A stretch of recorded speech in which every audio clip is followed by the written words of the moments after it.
ఆంధ్రప్రదేశ్ రాజధానిగా అమరావతికి చట్టబద్ధత కల్పించడం YCP జీర్ణించుకోలేకపోతోందని Telugu Desam senior MLA జ్యోతిల Nehru అన్నారు. అధికారం కోసం అమరావతి రాజధాని అని, అధికారంలోకి వచ్చాక 3 రాజధానులంటూ జగన్ రాష్ట్రాన్ని సర్వనాశనం చేశారని ధ్వజమెత్తారు. కాకినాడ టీడీపీ కార్యాలయంలో నగర ఎమ్మెల్యే కొండబాబుతో కలిసి జ్యోతిల నెహ్రూ మీడియాతో మాట్లాడారు. ఈ మావిగాన్ అనేటటువంటి ఒక దాన్ని గుప్పుట్లో పెట్టుకుని ఆట ఆడాలనేటటువంటి ప్రయత్నం చేస్తున్నారు. ఇది సాగదు, గుప్పుడి బద్దలైపోతాయి, పిచ్చి పిచ్చేసాలుగానే వస్తే. ఇంకా లోతుగా నేను చెప్పాల్సి వస్తే, జగన్మోహన్ రెడ్డి నీ జాతకం నాకు తెలుసు కదా. ఇదే రాజధాని గురించి మన ఇద్దరం పక్క నుండి మాట్లాడుకున్నటువంటి పరిస్థితులు ఉన్నాయి కదా.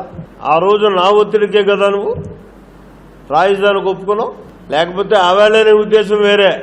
రాష్ట్ర ప్రజల్ని మోసం చేయడం కోసం ఇల్లు కట్టుకున్నానని ఒకసారి చెప్తావు, రాజధాని అక్కడే ఉంటుందని మరీ చెప్తావు.